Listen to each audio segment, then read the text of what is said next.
and welcome to the Centene First Quarter 2024 Financial Results Conference Call.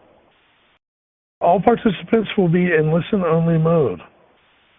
Should you need assistance, please signal a conference specialist by pressing the star key followed by 0. After today's presentation, there will be an opportunity to ask questions. To ask a question, you may press star then 1 on your telephone keypad. To withdraw your question, please press star then 2. Please note today's event is being recorded. I would now like to turn the conference over to Jennifer Gilligan, Senior Vice President, Finance and Investor Relations. Please go ahead. Thank you, Rocco, and good morning, everyone. Thank you for joining us on our First Quarter 2024 Earnings Results Conference Call.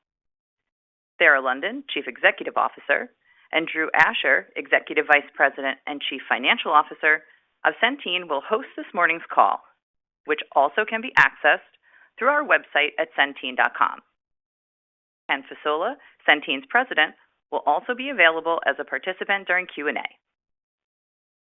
Any remarks that Centene may make about future expectations, plans, and prospects constitute forward-looking statements for the purpose of the Safe Harbor provision under the Private Securities Litigation Reform Act of 1995. Actual results may differ materially from those indicated by those forward-looking statements as a result of various important factors, including those discussed in Centene's most recent Form 10-K filed on February 20th, 2024, and other public SEC filings. Centene anticipates that subsequent events and developments may cause its estimates to change. While the company may elect to update these forward-looking statements at some point in the future, we specifically disclaim any obligation to do so. The call will also refer to certain non-GAAP measures. A reconciliation of these measures with the most directly comparable GAAP measures can be found in our First Quarter 2024 press release, which is available on the company's website under the Investors section. With that, I would like to turn the call over to our CEO, Sarah London. Sarah? Thanks, Jen, and thanks everyone for joining us as we discuss our First Quarter 2024 results. This morning we reported First Quarter adjusted EPS of $2.26, ahead of our previous expectations for the period. As a result of this strong start to the year, we are increasing our full year 2024 adjusted EPS guidance to greater than $6.80. Drew will cover the quarter and our updated financial outlook in further detail in a few moments. While there is still more work to do, we are pleased with the first quarter results and will look to harness the positive momentum we are generating in our core businesses as we move through the balance of the year. In 2024, Centene's focus remains on our work to streamline and modernize the underlying infrastructure of our company and to assemble the people, processes, and tools necessary to deliver best-in-class experiences to our members, providers, regulators, and state partners. Let me share a couple of examples of progress here. During the first quarter, we completed an important initiative to simplify our prior authorization process by automating our real-time source data. This simplification improves the timeliness of authorization decisions, ensuring our members get the care they need quickly and removing friction from the process overall for both members and providers. Q1 also saw the accumulation of months of thoughtful and thorough go-live preparation in Oklahoma. Our team obtained perfect scores in our readiness review from the state, and we are thrilled to be serving Oklahomans statewide as of April 1. Finally, our improved operational agility also allowed Centene to mobilize quickly in support of our members and provider partners in the wake of the Change Healthcare cybersecurity incident. This included launching a national provider outreach campaign that spans Centene's provider network across all products, Medicaid, Medicare, and Marketplace, and has included targeted efforts to support those disproportionately impacted by the outage, including FQHCs, safety net hospitals, rural health clinics, and behavioral health providers. We appreciate the focus on and support for last-mile providers from HHS and CMS throughout this process, as these clinicians represent a critical component of the infrastructure through which our members access high-quality health care. Now on to our business lines. We are roughly 90% of the way through redeterminations, and our Medicaid franchise continues to demonstrate resilience as we navigate the complexities of this unprecedented process. As you can see from today's release, our first quarter membership tracked slightly higher than our expectation at Investor Day in December. Overall, we continue to be well guided with respect to membership and rate by the projection model we built state by state more than a year ago, and that we continue to refine as we move through the redeterminations process. As we've noted before, 2024 represents an important year for blocking and tackling through acuity shifts and corresponding rate discussions with our state partners to ensure we are positioned to provide high-quality services for our members. We are actively engaged in that process and are seeing solid results thus far, with opportunities still ahead.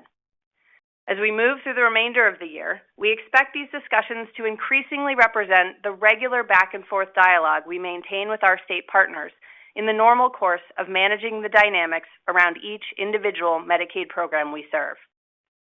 At the same time, we have been executing on important reprocurements, and the early months of 2024 delivered notable data points. Most of the key RFP results are now public, positioning us well to generate continued Medicaid growth in a post-redeterminations world. Centene reprocured one of our largest contracts with the recent announcement of intended awards by the state of Florida. Although the protest period is ongoing, Centene is well positioned based on Florida's determination that Sunshine Health is among those that will provide best value to the state. In Michigan, we were thrilled to be selected to continue serving the vast majority of our existing membership with some opportunity to grow, and we look forward to our continued collaboration with the state. In Texas, our protest remains ongoing. We are honored to have served Texans for 25 years and intend to defend superior health stability to provide access to affordable and high-quality health care for our members in the Lone Star State. We are proud of the way our health plans and business development team have delivered so far during this critical cycle of reprocurements. The Centene value proposition remains a powerful one, built on more than 4 decades of experience serving Medicaid communities, an unwavering local approach, and a commitment to innovation in the services and support we bring to our members. We are honored to provide access to care as well as community-based support to improve the lives of those we serve in 31 states across the country. Moving to Medicare. The Medicare Advantage macro landscape remains challenging. Consistent with our prior view, we see final 2025 funding levels as insufficient with respect to general medical cost trend expectations. Drew will provide some early commentary around our strategy to navigate Medicare in 2025 as a result. Medicare Advantage star ratings remain the single most powerful lever to drive performance in this vital business and continue to represent a top priority across the organization. As we drive to our goal of 85% of members in 3.5-star contracts by October of 2025, we continue to see improved progress and stability in our performance and expect those to be reflected in our results come October. We are tracking year-over-year improvements in our core operations as well as in the ways we support our members as they receive care. And we are carrying forward this positive momentum into 2024 as our teams are clearly focused and aligned on quality. Longer term, Medicare Advantage remains an important business for Centene. The strategic link between Medicare and Medicaid has only become more explicit since our last earnings call. Recent CMS rulemaking included final requirements to better coordinate dual special needs plans, or D-SNP, participation, with important milestones beginning in 2027. By the end of the decade, a Medicaid footprint will be a prerequisite to D-SNP growth. Centene is perfectly positioned to gain positive momentum from this growing bond between Medicare and Medicaid. Finally, Marketplace. This business continues to represent a unique and powerful growth segment for Centene, and our teams are executing well against the opportunity. With approximately 4.3 million Marketplace lives at the end of the first quarter, Centene's Marketplace membership has more than doubled in size compared to just 2 short years ago. This exceptional growth has been accompanied by consistent margin expansion, as our deep product knowledge and staying power in the market enable us to forecast pre-tax margins well within our targeted range of 5 to 7.5% for 2024. We are pleased with the traction our Embedder Health products are generating and see additional room to expand the reach of health insurance marketplace offerings overall. In 2024, the source of our membership growth is widely diversified. Based on a survey we conducted following open enrollment, nearly 40% of new members identify as previously uninsured. Approximately 25% joined us from another marketplace carrier, and approximately 10% chose Ambetter after losing access to an employer-sponsored plan. This is in addition to those members who selected Ambetter after losing Medicaid coverage. As we look to the future of Marketplace, we expect new member growth to be driven by an increasingly addressable and accessible uninsured population and the evolution occurring as employers consider alternative options for providing employer-sponsored insurance. Centene has been rapidly evolving as an organization over the last 2 years. We have been resolute in creating focus, trimming the organization down to the core strategic assets that give us the strongest platform for future growth. We are executing against our strategic plans, fortifying and modernizing our infrastructure, and successfully delivering access to affordable, high-quality health care for millions of Americans. Our strong first quarter results demonstrate the power of our diversified earnings drivers as we deliver on our financial commitments, maintain our posture of disciplined capital deployment, and continue to invest to support long-term growth.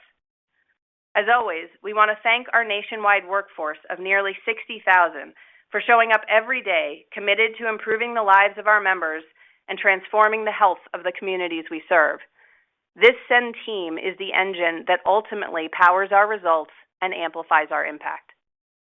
With that, let's turn the call over to Drew for more details around our performance in the first quarter and our updated financial outlook for 2024.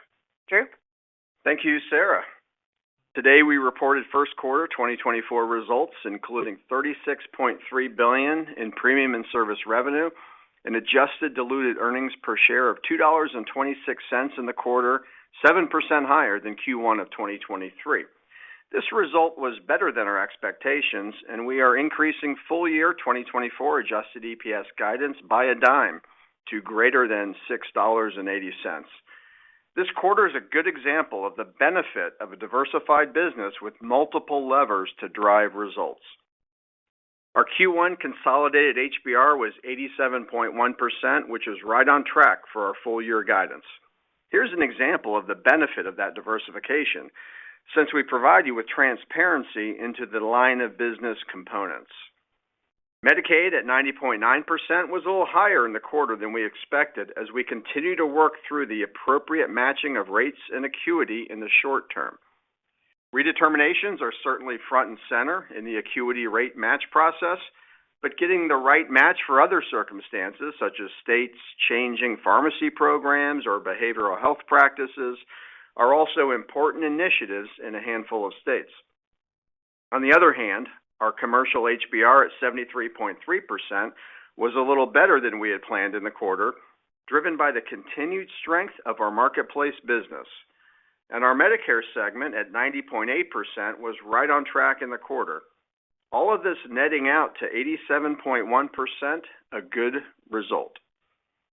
Going a little bit deeper into each of our business lines, Medicaid membership at 13.3 million members was slightly better than the 13.2 million members we forecasted as of Q1, for Q1 as of our Investor Day. Drivers of membership for the remainder of the year include 1, new wins such as Oklahoma and Arizona LTSS, 2, the return of slight growth in markets once redeterminations are complete, plus the rejoiners dynamic, net of 3, the substantial wind down of redeterminations over the next 3 to 4 months. Upon reforecasting the sloping of membership and revenue for 2024, including Q1 membership being a little bit higher than planned, we added $1 billion of Medicaid premium revenue to our 2024 guidance. The overall composite rate is running a little above the 2.5% we last referenced, and we have over 75% member month rate visibility into the 2024 calendar year. Regardless of the temporary work to match rates and acuity, our long-term goal remains to return to the high 89s HBR as we look out over the 2025-2026 timeframe. All things considered, we are pretty pleased with the performance of our Medicaid business 1 year into a very complex redetermination process. And as Sarah covered, we cannot be more pleased with our performance in recent Florida and Michigan Medicaid RFPs. The Texas protest process still needs to play out. Our commercial business performed very well in the quarter in terms of both growth and HBR. Consistent with previous comments, we grew from 3.9 million Marketplace members at year-end to 4.3 million at the end of Q1. For the past 2 years, we have consistently delivered a combination of growth coupled with improving margin. Our guidance assumes that we stay at 4.3 million Marketplace members for the rest of 2024. If we can grow during the special enrollment period, which we've been able to do in the past 2 years, there would be upside to our premium and service revenue guidance, so stay tuned. Our current 2024 guidance assumes about $16 billion of Medicare Advantage revenue, representing 12% of total premium and service revenue guidance, and approximately $4 billion of PDP revenue. I previously mentioned at a conference that Medicare inpatient authorizations were higher than expected in January and February. March authorizations ended up being lower than February, though still elevated from Q4. And Medicare outpatient trend continues at the elevated level we first saw in Q2 of 2023, though reasonably steady. Nonetheless, the performance in the quarter for the Medicare segment was in line with our expectations, and our full-year view has not changed. We had good performance with our new pharmacy cost structure and executed well on other operating levers. As we look ahead, I feel like we are making 2025 decisions with our eyes wide open. Inpatient and outpatient trends, complex pharmacy changes from the Inflation Reduction Act, an insufficient 2025 rate environment based upon the final rate notice, and a risk model being phased in beginning in 2024 that is punitive to partial and full duals. It also seems like many of our peers should have more religion in setting benefits at sustainable levels given these headwinds. I'll repeat what I said on the mic at a conference in March. To accomplish our strategic goals with our Medicare Advantage business, it doesn't matter if we ultimately level off at 14, 15, or 16 billion of Medicare Advantage revenue. What is strategically important is the alignment with Medicaid and those complex populations we want to serve, especially given where the puck is heading with regulations pulling duals and Medicaid closer together. We're still in the process of making 2025 county-by-county decisions, and we'll finalize and submit Medicare bids in early June, so we'll provide you with more 2025 Medicare commentary on our Q2 call. We expect Medicare to be a good business for us in the long run, and it's an important part of our overall portfolio. We need to deliver on STARS improvements, clinical levers, and SG&A actions over the next few years, and those efforts remain on track. Going to other P&L and balance sheet items, our adjusted SG&A expense ratio is 8.7% in the first quarter, consistent with our updated mix of business, including growth in Marketplace. Cash flow used in operations was $456 million for Q1, primarily driven by net earnings, more than offset by the timing of risk corridor payments, a delay in March's premium payment from one of our large state partners, subsequently received in early April, and slower receipt of pharmacy rebates as we transition to a new third-party PBM in January of 2024. From January 1st through mid-April, we repurchased 3.4 million shares of our common stock for $251 million. Our share repurchase goal for 2024 is unchanged at $3 to $3.5 billion. Our debt to adjusted EBITDA was 2.9 times at quarter end, consistent with year end. And during Q1, we were pleased to maintain our S&P BBB- rating under the updated S&P rating model. Our medical claims liability at quarter end represented 53 days in claims payable, down 1 day from Q1 and Q4 of 2023. DCP was actually up due to Change Healthcare claims receipt delays, then back down due to an acceleration of state-directed payments to providers and lower pharmacy invoices outstanding at quarter end. You'll see in the reserve table that our 2024 Medicare Advantage PDR is up $50 million in the quarter. This progression in the 2024 PDR was expected and planned for due to quarterly seasonality in Medicare Advantage. Though it's early in the year, we are comfortable adding $1 billion of premium and service revenue and 10 cents of adjusted EPS to our 2024 guidance. You'll also see some mechanical changes to total revenue driven by pass-through premium taxes and the GAAP effective tax rate due to the Circle divestiture. We also expect investment income to be a little bit above our previous forecast of $1.4 billion, while still providing for a few rate cuts in 2024. Q1 was a quarter of momentum. We put another quarter of redeterminations behind us. We reprocured one of our largest contracts and are well-positioned in Florida. We executed well in the Marketplace annual enrollment period and put up a strong quarter of both growth and margin. We delivered on the January 1st PBM conversion, and our businesses and customers are benefiting from an improved cost structure. We continue to advance our multi-year operational improvements, and Centene continues to attract talent. And all of this resulted in strong Q1 results and increased 2024 guidance. While there's plenty more to achieve, we are off to a good start in 2024. Thank you for your interest in Centene. Rocco, please open the line up for questions. Yes, sir. If you would like to ask a question, please press star then 1. To remove yourself from queue, please press star then 2. Today's first question comes from Kevin Fischbach with Bank of America. Please go ahead. Great, thanks. I just wanted to go into your margin commentary on the exchanges, because I guess from our expectations too, it came in a little bit better. I guess, that's the fastest growing part of your business, which always, potentially lowers the visibility into claims receipts, and obviously you have change going on at the same time. So, I guess, how comfortable are you, or what points do you look at to give you comfort that that MLR outperformance is true and durable rather than, potentially some issue around rapid membership growth or change disruption? Thanks.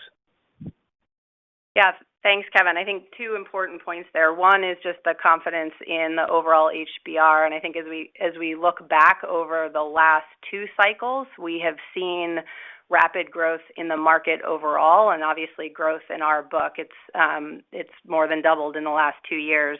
And I think we've tracked very well to the HBR implications of that. So understanding where SEP growth, may have pressured margins in year, but then the fact that the sophomore effect of that growth that we accumulated last year starts to play out this year is consistent with our expectations. So again, I think the team has demonstrated a really solid ability to track the moving parts, which gives us confidence in the performance of that book. We've also, as we've talked about in the past, implemented, really strong program around clinical initiatives, and so that has continued to mature, which I think also helps overall management of the book. And then relative to the visibility on change, maybe I'll just hit that sort of broadly, because I think that question probably applies across lines of business. And as I said in my remarks, just incredibly proud of how the teams mobilized here in our response, demonstrating operational agility, prioritizing member access to care, and then a huge push around getting out to providers and finding every way possible to get them reconnected as fast as possible, so that they could get paid and they can support our members, which is priority number 1. And then, of course, we can have the visibility that we need. And on that point, throughout that process, we had very solid visibility from an inpatient perspective, because auths were not disturbed at any point during that process. Centene also has a long-standing practice of using received claims, not paid, which Drew has talked about before. And so outpatient visibility was good coming into that incident on a relative basis, and then being able to catch up quickly as a result as providers reconnected.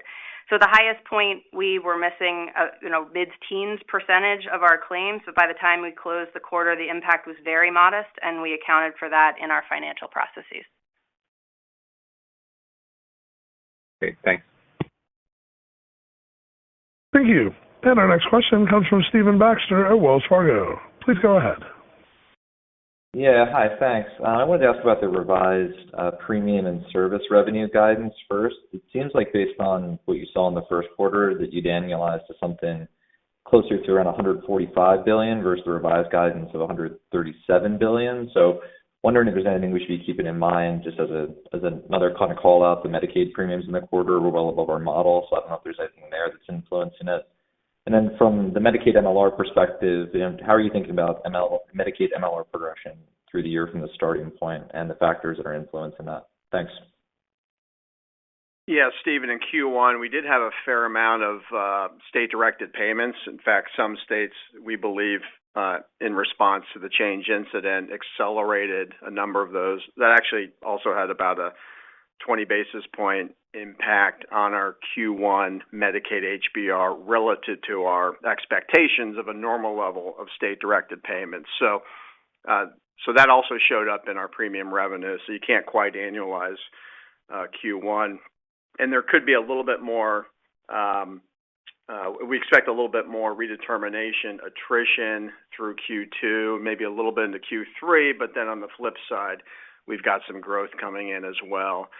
So that would be the progression of Medicaid revenue throughout the rest of the year.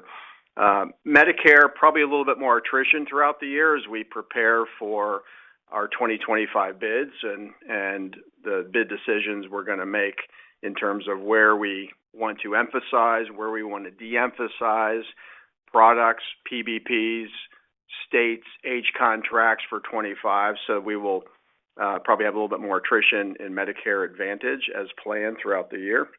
So those are some of the things to think through. Marketplace, we're assuming flat at 4.3 million members. Hopefully there's some upside there, to your point, in premium and service revenue if we can grow during the SEP, but we just didn't want to bet on that in guidance. You also asked about Medicaid HBR. Yeah, so we came in at 90.9 for the quarter. We definitely expect, with 20 of that sort of being pressed on by the state-directed payments above our expectations. But we've got some work to do. We've got initiatives to drive down the HBR from the Q1 level. Remember that about half of our rates show up in that 7/1 to 10/1 time frame. I think that's a little bit higher distribution than the industry broadly in Medicaid. But so far, so good there in a number of cases. And there's always states where we've got to make sure that we're presenting the data, whether it's a PBM carve-out or behavioral health costs and changes in state practices, that we're getting paid for that. But that's more normal course stuff. So we do expect to drive down that 90.9 throughout the rest of the year. Thank you. And our next question today comes from Justin Lake with Wolfe Research. Please go ahead. Thanks. Good morning. First, just wanted to ask, given your update here, where do you expect your exchange margins to come in this year relative to your 5 to 7.5% target? And then, more broadly, on your PDP strategy, right? They're getting a lot of questions here. There's a ton of changes coming in 2025. Drew, would love to understand kind of how you see the moving parts for 2025. And maybe you could just tell us, you're going to take on a lot more liability. You're going to have to price up for things like bad debt. Can you tell us even if your membership didn't change, how much more premium would you have? Like, how much premium do you have in 24? And then how much would you have in 2025 in terms of Part D premium, just so we could think about the order of magnitude at flat membership? Thanks. Thanks, Justin. As we said before, our expectation for Marketplace is that we will be well within our target 5 to 7.5% range in 2024. That has not changed. And then I'll let Drew get into the details on PDP. Yeah, so PDP, and I hit this at the Barclays conference, for which the replay is available, but let me go over more of this because it's a really good question. And you're right, the impact of the Inflation Reduction Act, we had some of that this year in 2024, but the real larger changes come in 25, to your point, Justin. So for 24, the direct subsidy went up for the first time since 2010, and it went from $2 to $29. And to your point, that drives revenue yield because the direct subsidy is what the federal government pays to the payer based upon all of the payer's bids. And so for 25, we actually think, now that we've gotten risk scores by member since that March conference, we can rip through the mechanics of cost share and the changes around how quickly the members can get to the maximum amount of pocket. It's likely more than $100 increase to that $29. And that's driven by, to your point, the catastrophic phase going from 20% to 60%. So we're underwriting that now. And the good news is we've been in this business since 2006. We've got all the data. So we're just taking a slice of risk that we've been administering anyhow. I mentioned the member out of pocket. You have to think through that and any behavior changes in the members. Very good point on the bad debt. Hopefully people are thinking about that, the MPPP program, where the members can essentially smooth out the cost share. You do have to assume, some bad debt. We've got data from our Marketplace business that we're using to triangulate where we think that should be bid. And then manufacturer behavior with all the changes to the IRA impacting manufacturers, thinking about what they might do with some of their behavior. So you're right. All of that goes into the bid process, and it should drive the direct subsidy up significantly, which will drive the yield up. And we will think about the balance between membership retention and PDP because you're right. Naturally, that business is going to grow a fair amount from a revenue standpoint based upon the direct subsidy going up. So thanks for asking about that. Thank you. And our next question today comes from Josh Raskin with Nephron. Please go ahead. Thanks. Good morning. I wanted to go back to Medicare Advantage and 2025 bid strategy with an understanding you're not going to submit your bids for another couple of months here. But with that allusion to, 14, 15, or 16 billion, a suggestion that you would expect membership to be sort of flat to down based on what you know today.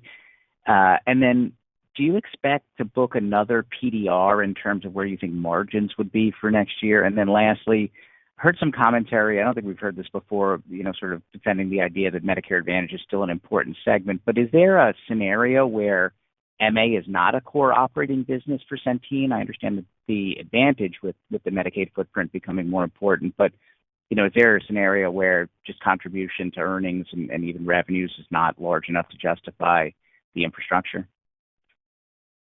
Yeah, thanks, Josh. Maybe I'll take the last question first and say that as we look at the landscape today, the tie between Medicare and Medicaid and what that produces in terms of long-term growth opportunity, we see as very compelling.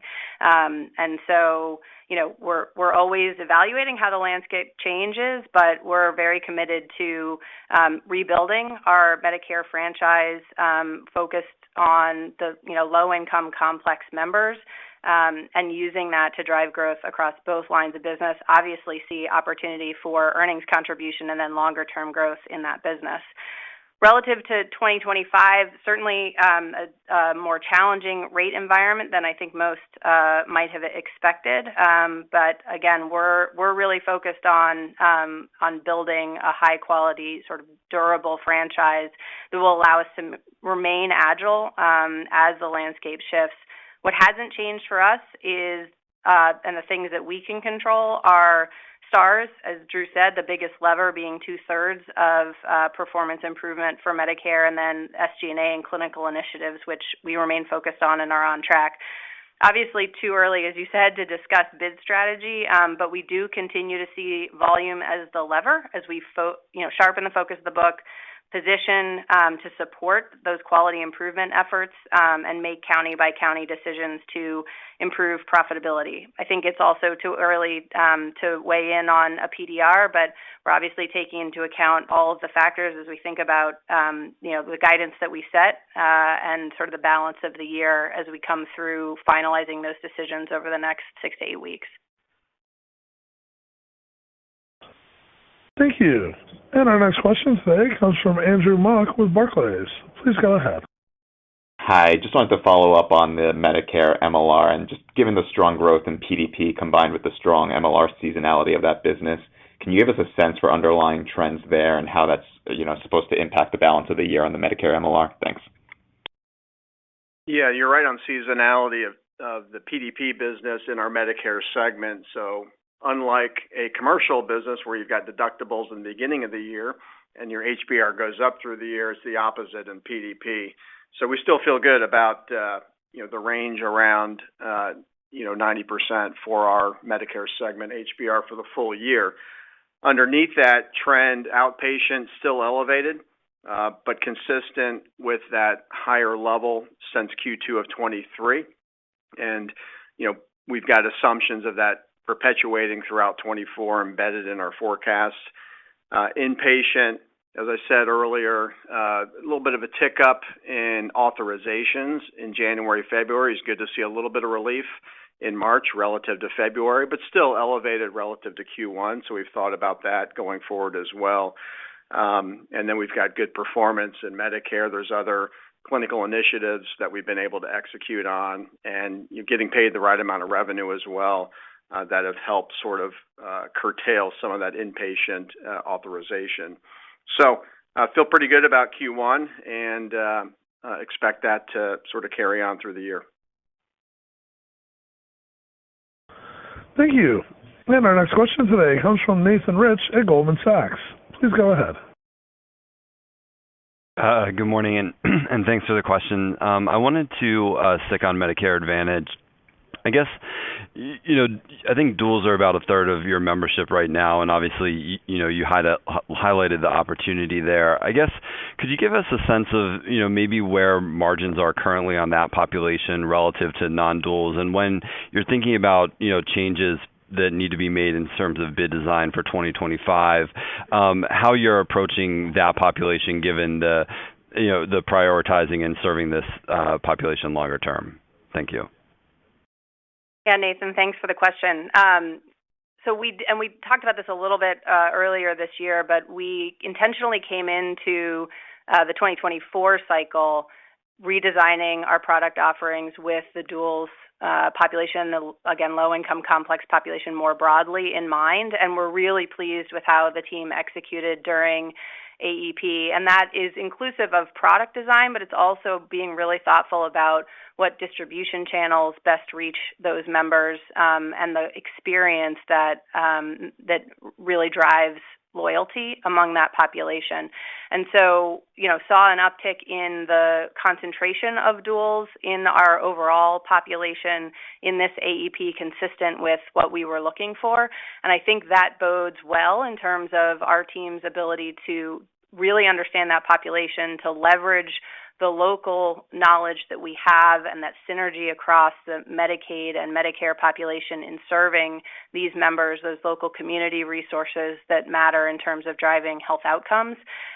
So all that is to say, I think it bodes well in terms of being able to design products as we go into the 2025 cycle and drive further focus in the book on that population to continue to yield those members to whom we feel like we're going to deliver the best value over the long term. Thank you. And our next question today comes from Sarah James at Cantor Fitzgerald. Please go ahead. Thank you. Wanted to go back to Medicare. So given where rates came out and your evolving strategy around overlapping footprint, do you still think the couple hundred basis points of SG&A leverage on Medicare is the goal point. I think you guys rolled that out at iDay. And then how do you think about the SG&A framework for your Medicare business overall?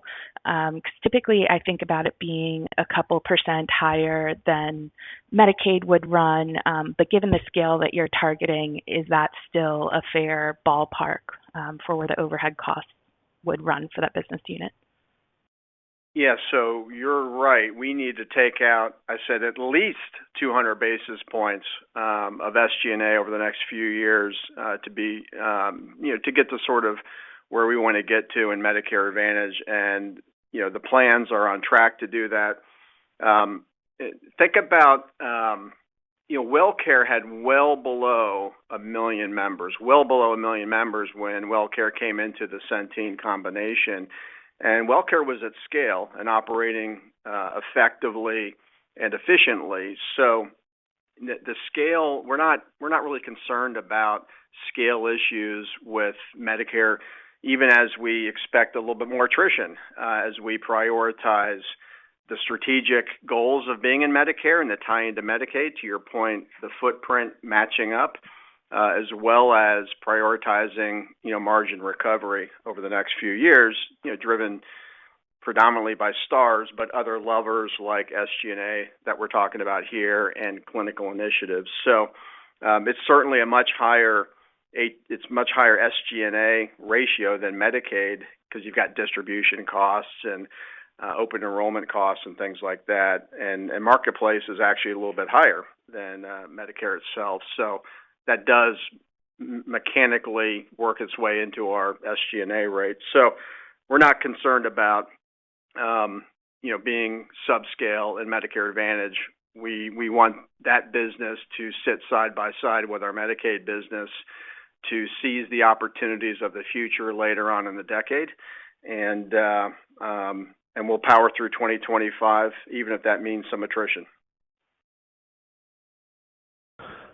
Thank you. And our next question today comes from Gary Taylor at TD Cowen. Please go ahead. Hi.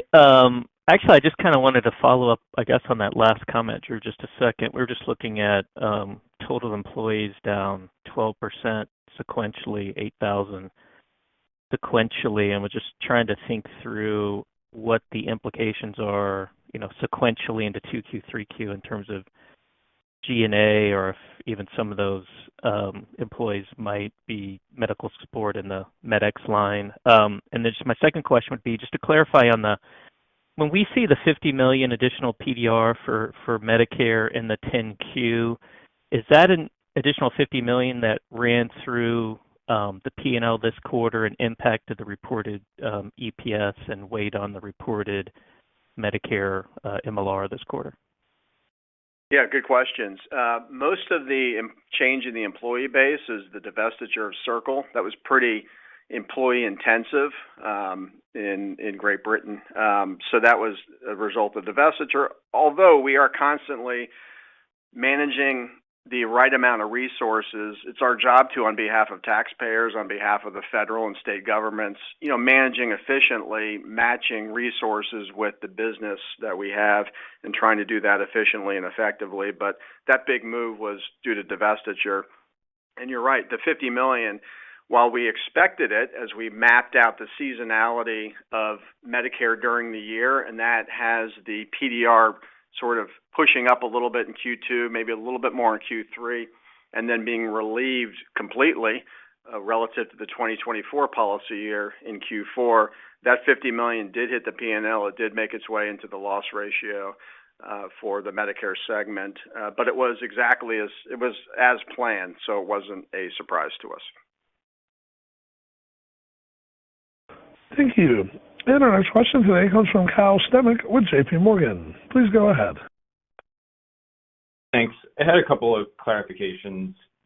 First, on Medicaid, did you see fewer disenrolled members than you anticipated in the quarter, or was there a higher reconnect rate? Just curious if you could give a little more color on what the drivers of the higher membership were in the quarter and how you see those developing over the rest of the year relative to that 13.6 million membership number you previously guided to.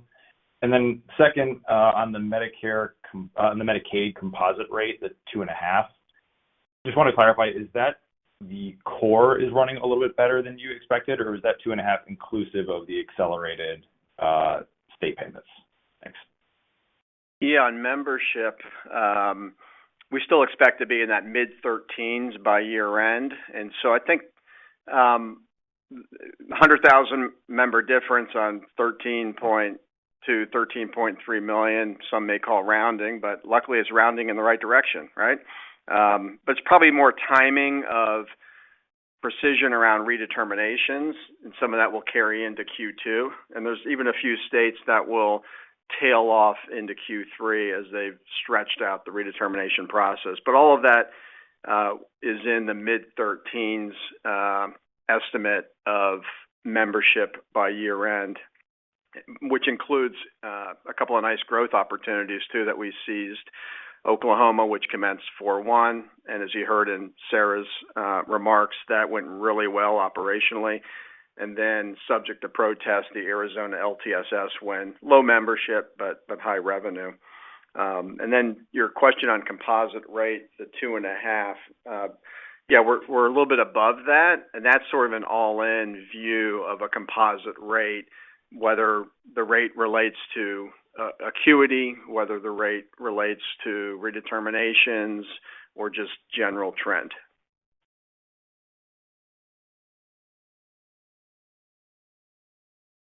Thank you. And our next question today comes from Scott Fidel with Stephens. Please go ahead. Hi, thanks.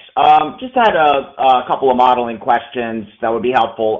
One, just on investment income, if you could sort of walk us towards what you view as sort of the run rate for the second quarter and for the balance of the year. I know there were a few gains included in the first quarter investment income. And then also on operating cash flow, obviously that was noisy in the first quarter for the reasons you mentioned. If you wouldn't mind just giving us an update on the full year CFFO expectation, and then how you're thinking maybe about the second quarter, given that you did get that get that state payment came in April. Thanks. Yeah, investment income. If you peel away gains, we disclose those throughout the Q, which we just filed. So understandably, you haven't ripped through that yet. You get a little bit over $400 million in the quarter, but you can't just multiply that by 4. We expect the full year to be a little bit above the $1.4 billion that we guided to at Investor Day. But the difference between that and just annualizing is we've got multiple rate cut scenarios built into our forecast. Maybe those play out to be conservative, but the Federal Reserve will decide that. You also saw that we had a lot of payables. Look at our balance sheet. We relieved a lot of payables in the quarter. We accelerated state-directed payments on behalf of our providers. So obviously, when you relieve payables and you're building up pharmacy rebate receivables, that has an impact on investment income as well. But pleased that we're going to come in, we expect to come in a little bit above that $1.4 billion. On the operating cash flow, as you know, in this business, that bounces around quite a bit. A large state decides to pay us on 4/2 versus 3/31, and you have a big flip between quarters.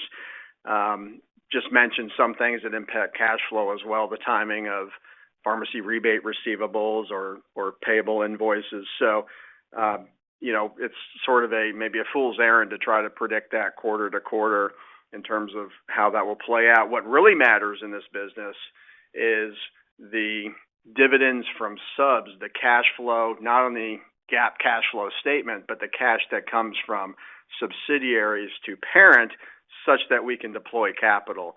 And we expect that to pick up, as you'll see in the Q, over the next few quarters, and that will drive our capital deployment later in the year for share buyback and some debt, a little bit of debt reduction as well. So that's what we're looking forward to. Thank you. And our next question today comes from A.J. Rice at UBS. Please go ahead. Hi, everybody. A couple quick things here. I appreciate the reiteration of the long-term target of the high 89s for your Medicaid HBR. I wondered, if you think you're finishing up on redeterminations largely in the second quarter, the disenrollments, and maybe a little spills in the third quarter, when do you think you get visibility once and for all on how that whole process has impacted the risk pool? And are you still thinking, I think at Investor Day you said that you could get 30 basis points of margin improvement, 24 to 25 in Medicaid? Is that still your thought at this point? Yeah, thanks, AJ. You're right. So we're roughly 90% of the way through redeterminations from a membership standpoint. Obviously, the cumulative member months impact sort of trails that a little bit, and we do think that the tail of membership will run through Q2 and Q3 and sort of largely be complete by that point. I would say the nice thing is that I don't think that we've not had to wait to see sort of the shifting risk pool. We've been watching that really closely, and that's part of the preparation the team did leading into this process over a year ago, which allowed us to have those proactive modeling conversations with our state partners through the rate cycles in the last year, and we're mirroring that same process as we move through the rate updates that Drew talked about between 7/1 and 10/1. And so really sort of trying to address the bolus of any dislocation between rate and acuity in that cycle, but obviously leaving open, as we said before, the idea that some of that tailwind of margin will get picked back up in 25 and possibly trailing a little bit into 26, and that's where we see the recovery in terms of that basis point on the margin. Thank you. And our next question today comes from Dave Windley with Jefferies. Please go ahead.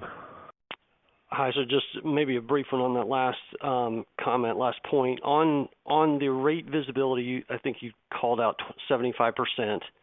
Talked about matching acuity, which Sarah, you just commented on. Is the matching of acuity and getting those payments squared up, should we think about that being in the remaining 25% that you don't have rate visibility on yet? Or are you expecting some amount of kind of retro catch-up from states where you actually have already had rate discussions, and just kind of understanding the mix of that? That's what I'm hoping to do. Yeah. Oh, go ahead. Okay, sorry. The 75% is a member month view of what we know for the 2024 calendar year member months. And the 25% would be there's 7/1 rates we don't know. We certainly don't know 9/1 or 10/1 rates, but they have a limited impact on the 2024 calendar year. To the macro point, we need, ultimately, we're going to need to have rates match acuity, and that we expect that to shake out. It may not be perfect in this rate cycle, which means sort of that 2025, 2026 time period is when we would expect to get back into the high 89s based upon today's mix of business. So there might be a couple of retros. It seems like different companies have different definitions of retro. We're only waiting on a couple of retros. There might be adjustments going forward where the state realizes in their actuaries, hey, we missed the mark last time. Let me fix this going forward. But we are still expecting a couple of retros, as we talked about at Investor Day and on the Q1 call. But it's largely getting the rates correct and matching acuity going forward. And that's why we're not expecting to move into back into the high 89s immediately. It may take a rate cycle or so. But that does remain a margin expansion opportunity on a company that's performing well on a consolidated basis. Actually, that creates some capacity for margin expansion in Medicaid as we look at 25, 26. Yeah, and the only thing I would add, which is just that as we've watched the team sort of work through the complexity of this process, where we have encountered those targeted dislocations, I've just been really impressed with how our teams have stepped up to that dialogue. There is clarity on the drivers. It's a very data-driven approach. They've clearly built really solid collaborative dialogue with our state partners and are really solutions-oriented in how they step into those conversations. And so I think building credibility with our state partners as we work through this process has been consistent throughout, and I think, again, sort of creates the framework to get back to a matching state and get that tailwind opportunity. Thank you. And our next question today comes from George Hill with Deutsche Bank. Please go ahead. Hey, good morning, guys, and thanks for taking the question. Just two quick ones for me, I guess. As you talked about the progress and the STARS goals for 2025, we'd just love at a high level if you could talk about kind of the strategy and the progress towards achieving that goal. And Drew, as you were talking about kind of all the changes to Part D for 2025, I didn't hear you talk about the new Part D risk model. Would just be interested if you could make quick comments on how you think the new risk model in Part D kind of impacts the ability to drive revenue in that part of the business. Thanks. Sure. Thanks, George. So quality, obviously a top priority for the organization regardless of line of business, but we remain very focused on STARS because of the impact it has to the Medicare trajectory. Very pleased with the work underway, engagement across the organization. We're leveraging a comprehensive governance process, and that has given us great visibility in terms of progress on initiatives at a detailed level. Based on what we know today, we believe that we have maintained last year's progress and made additional advancements on admin and ops programs and metrics, which you'll remember was sort of the focus in the first cycle. And then in this past cycle, HEDIS and CAPS were most in focus for us. We're in the middle of those processes. Those will wrap up in the next 30 to 60 days. We also have TTY that's still in flight. So those are the last pieces that will land here towards the end of Q2 and then allow us to sort of rerun projections with a higher degree of confidence as we look to October. And so expect more detail in terms of what we're looking for in October on the Q2 call. But overall, just really pleased with how the team continues to show up, and again, alignment across the organization that this is a critical priority. Yeah, and you're absolutely right. The risk model bifurcation between PDP and MAPD, that's a factor as well. That needs to be worked into the bid cycle. And I think I did mention that we were able to run risk scores by member and the mechanics and how that rips through the not just the risk scores, but also the timing of members, with cost share and getting to the maximum out of pocket or the MOOP. Those are all important things to think about. And really the message is that's why there's reason for cautiousness for the industry in bidding PDP for 2025. Thank you. And our next question comes from Lance Wilkes with Bernstein. Please go ahead. Great, thanks. Can you talk a little bit about the PBM migration? And in particular, I was interested in if all the savings levers turned on January 1st, or if there should be a ramp of that over the course of the year with things like formulary alignment, et cetera, and if any of that might spill into 25. And maybe then as a broader question, just in your ongoing dialogues with states, how are they looking at GLP-1s and kind of adding coverage to that? Thanks a lot. Thanks, Lance, for the question. Mostly because I don't think I can brag enough about our pharmacy team and the phenomenal job they did in, such a massive undertaking. We've talked before about how well that went January 1, but I think everybody who's been through something that significant knows that you don't just drop the mic the next day. And so these folks have continued to work tirelessly over the last couple of months to make sure that that process just gets smoother and smoother for our members. We've had great collaboration with ESI, and so trajectory on that front just continues to be really positive. And then I'll let Drew talk a little bit about the step up in the economics and some of the GLP-1 activity. Yeah, so we didn't want to wait for economics, so we do have a stair-step benefit on behalf of our state and federal customers and our members as of 1/1/24. But we're constantly working with our partner at ESI to figure out ways to deliver value to our customers and manage costs. So we expect sort of normal course improvements from that point forward. and we'll continue to try to drive efficiencies in the pharmacy ecosystem. On GLP-1s, not a lot of uptake yet by states. There's a couple of states where have decided to allow GLP-1s for the weight loss indication. Obviously, GLP-1s for the diabetes indication, we could see the volume coming through there. But for the weight loss indication, there's only a couple, and we're quick to go share the data with them to show them what it's costing them. But it's not that material to the company as a whole. And that's where the states control the formulary, the preferred drug list, and make the decisions that we then administer and take risk for. And we just need to make sure that the states have the data so they can match rates with the cost that they choose to allow in their benefit plans. Thank you. This concludes our question and answer session. I'd like to turn the conference back over to Sarah London for any closing remarks. Thanks, Rocco, and thanks, everyone. Appreciate the time and interest this morning. Overall, we are pleased with how we're powering through a dynamic landscape and with the progress that we've demonstrated so far. So appreciate you joining us, and we'll see you next quarter. Thank you. This concludes today's conference call. We thank you all for attending today's presentation. You may now disconnect your lines and have a wonderful day.